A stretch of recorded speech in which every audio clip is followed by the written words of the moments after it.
You would not hit someone with an open chair. That is a huge no-no. Hi, I'm WWE Superstar Shelton Benjamin. You may know me as the Gold Standard.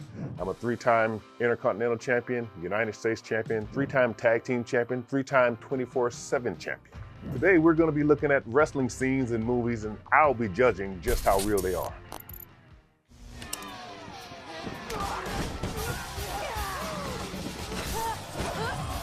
That was a good sequence where she grabbed the headlock and run up the rope into the headlock takeover. Like, that was actually a really cool, very realistic, very accurate, little sequence of action. I'm being nitpicky. When she had her foot on her neck, usually a ref is saying, get your foot off the neck, and they will start counting. Because when you start counting, if they get to 5, you get DQ'd. So, and that's a super small nitpicky thing, but this is very good. Great athleticism on the part of her brother. I think that was a little bit of showboating. He went to the top, but I don't know why. And believe it or not, that happens a lot in in pro wrestling today, where guys will do stuff from the top rope, and even I will go, well, why'd you do that? Why'd you go up there? Because it looked cool. Okay. It ain't about the size of the dog in the fight. It's about the size of the fight in the dog. And this dog is about to bite hard. I heard it 20 years ago. Those are like lines you could get off a Dixie cup. Remember, wrestling, to me, that's like 20% of what we do, because it's storytelling. You have to, learn how to talk, have to learn how to carry yourself. So that stuff, yes, you want to practice that all the time. You want to practice that whenever you can. I started with John Cena, and I remember asking him, how did you get so good at what we call cutting promos? And John said, I basically just sit at home all day and talk to myself in the mirror. And that's a part of wrestling that I think a lot of aspiring wrestlers don't get. They assume it's the moves. It's never the moves. I've seen a million elbow drops, but for some reason, when I see the Macho Man does it, it's something special. It's the personalities that surround all of these moves. The moves are actually secondary. From the setting to the moves to the energy, this is definitely a 10 out of 10 for me.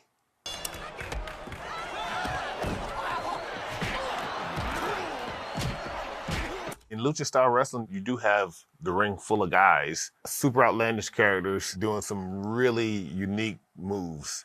You would think it's like a battle royal. It's just a big game of King of the Mountain. You got a lot of guys moving at the same time, a lot of moving parts. I didn't see a lot of bad stuff. I saw things I would expect to see at a lucha show. The only thing that I really saw that I wouldn't like is so many guys doing so much stuff in a small space. There's just not enough room to safely bounce around like that. The moves themselves, very good. If you ever watch, you see some amazing things. Even things that I go, wow, I didn't even know you could do that. So even when the guy has the guys in 2 headlocks, that one's obviously rigged, but I feel like I've seen so much lucha stuff that I go, I have no idea how they're doing that. That doesn't actually make me think that's impossible. I feel like there are guys that can actually pull that off.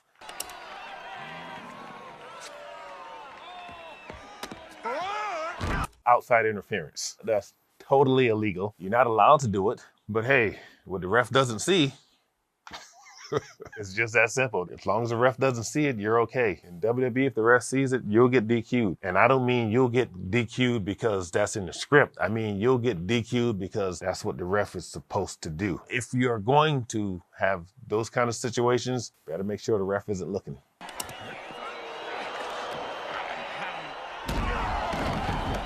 He gave a perfect tombstone pile driver in the end. It was safe. You notice the guy's head didn't touch the mat. But the tombstone pile driver, this was made famous by The Undertaker. From a safety aspect, this would actually kill a man. To protect yourself, the guy taking the move would wrap his arms around the guy giving its waist. And the guy giving it would not drive his face into the floor. Most moves, they have a name, but when associated with certain talent, they name them after themselves. The tombstone pile driver is specifically named because it's The Undertaker's. I would probably give that a 9.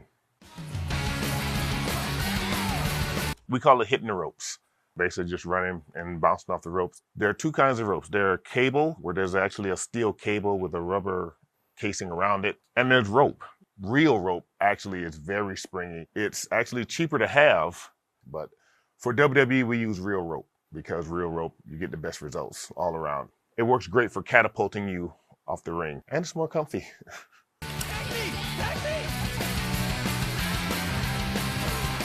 So tag matches, you have 2 or more partners versus another team, 2 or more partners. One guy stays on the outside while the 2 in the ring, they battle it out. And eventually the other guy literally tags out. That's pretty realistic. We'll be on the ring, we'll be reaching, going, come on, get to me. And it's all part of the storytelling to, help build drama. I'm a 3-time tag team champion, so I've done it quite a few times. And in a lot of cases, it's a good chance to catch a rest.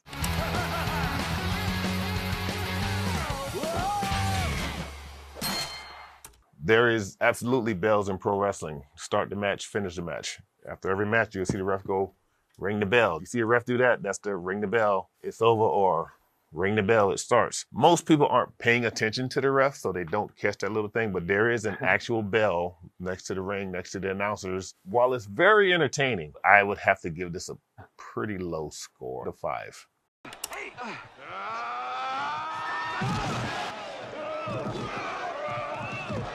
I'm actually amazed at the fact that this is very, very accurate. Every move is pretty much spot on. And I guess it would be, considering you have Hulk Hogan giving the moves, one of the biggest names in pro wrestling history.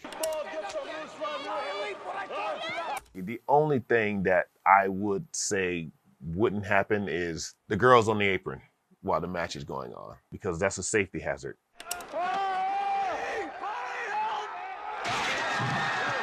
We don't actually use chairs like that.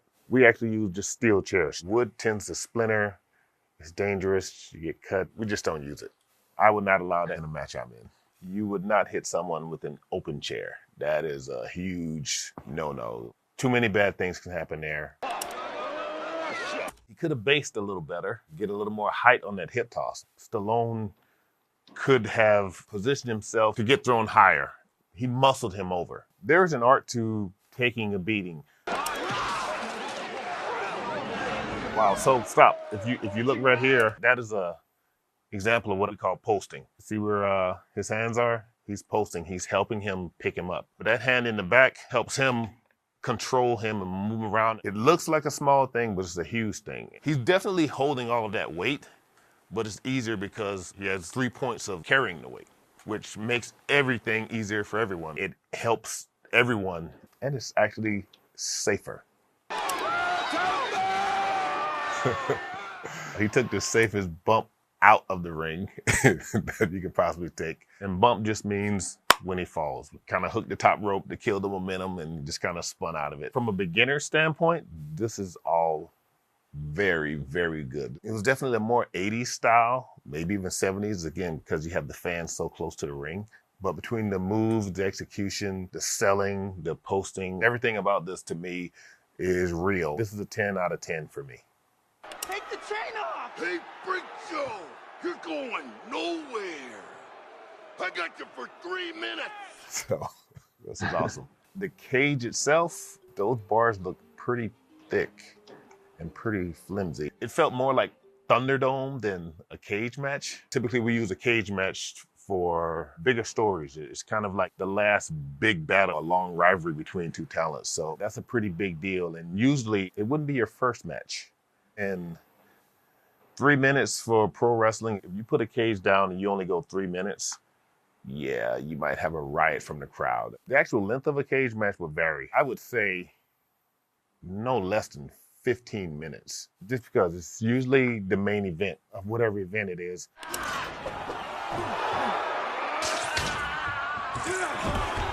If you had asked me this maybe when this movie was made, I would say Spider-Man moves are pretty unrealistic, but then I have to point out guys like Ricochet, who can literally do anything that you've seen in this clip. This day and age, I can't say they're unrealistic.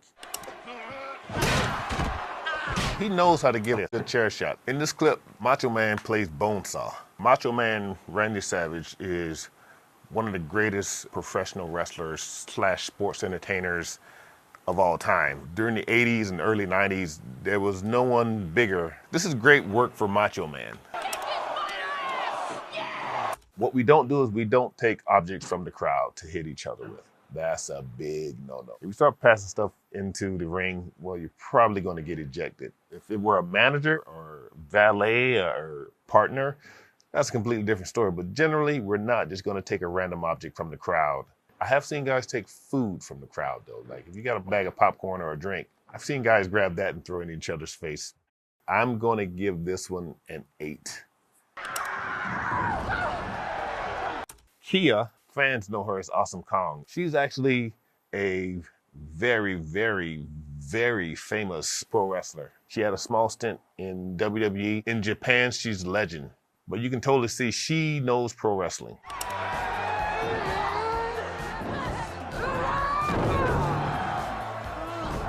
They're doing a great job. They're really taking their time and doing actual wrestling moves. So move-wise, yes, they are spot on with the move. They're definitely slowing down for the actresses because a lot of those moves, it happens a lot faster. I don't have a problem with that because, again, they're doing a show. When we get to the actual wrestling, I actually think compared to the actual Glow that I watched as a kid, they're pretty toned down, in my opinion, because Glow was wild.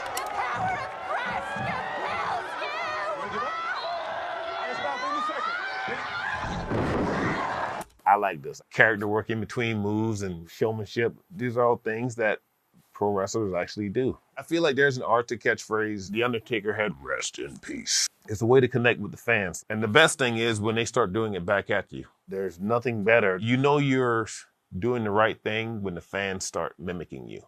The ring looks real. The moves look real. The character work is great. Everything about this really does remind me of Glow that I used to watch as a kid. I would sit up and watch Glow every Saturday night.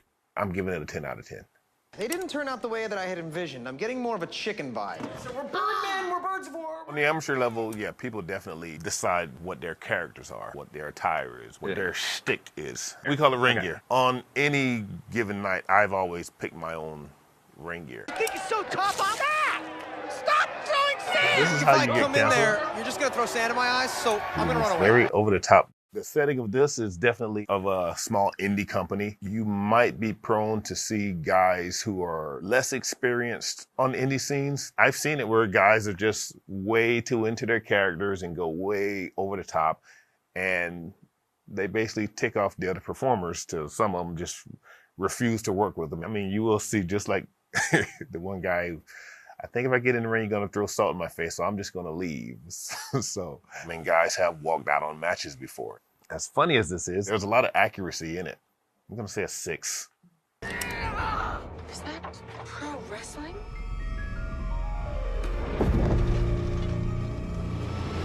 Jeez. That looked more like Bane breaking Batman's back. Some Dark Knight stuff. That backbreaker she gave, that's definitely not a pro wrestling style backbreaker. The difference is there's no way to protect the guy from that. She dropped him right on her knee in the small of his back. If it were done, you actually would break someone's back. So when I bring a guy down, I don't want to bring him down on the small of your back because I don't want you to bend. What I want to do is maneuver you closer to across your shoulders, between the shoulder blades, so there's no pressure on your back. The way she came, I would even call it a torpedo drop kick because it looked like she jumped off of something and just plowed. The crazy thing is that is exactly what it feels like when someone gives you a drop kick, particularly off the top rope. I've seen guys running and do it, but not with that kind of velocity. But you really are getting basically kicked in the chest, and there is no way to fake that. Now, my professional opinion, okay, I would say sell it more. You're right back up. Man, what are you, Superman? But the actual drop kick itself, that looked really legit. I would give the backbreaker a 3, and I would give the drop kick a 10. They're just drilling. This is basic drilling. I was a collegiate wrestler. There are little things that I can tell as an actor. They doesn't know. Little things like when you get into a guy's leg, popping your head up so that you can go around them. Because if you're looking down, you're easy to take down. It's like the body follows the head. So I don't keep my head down. Every amateur wrestler knows this. And it makes it easier to go around. Just little things. I feel like I would defend them rather easily because his head keeps going down. But it looks very accurate. With WWE, when we lock up, we don't put our heads down because, again, we're performing. If we lock up, if we both put our head down, well, we can't see each other. And in a lot of cases, you get accidental headbutts. This is straight up sparring. They did a great job of depicting how Schultz moved, his mannerisms, the intensity, having hand fights. Your hands are your defense. Some people might say first line of defense, some people might say second line. It kind of varies with who I'm wrestling. They're actually doing a very good job of depicting the style Schultz would wrestle, because if you're watching his tapes, his arms are always kind of like T-Rexy. When I wrestled, my hands were forward because I wanted to catch everything. I feel like what they're doing is kind of a Russian style because it looks very relaxed. One of my teammates was a Russian.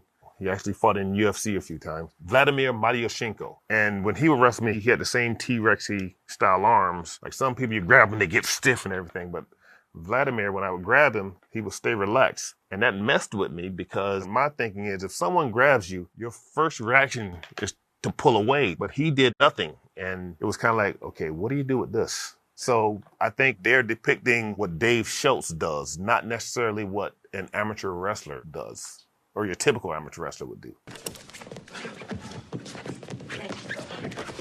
Wow.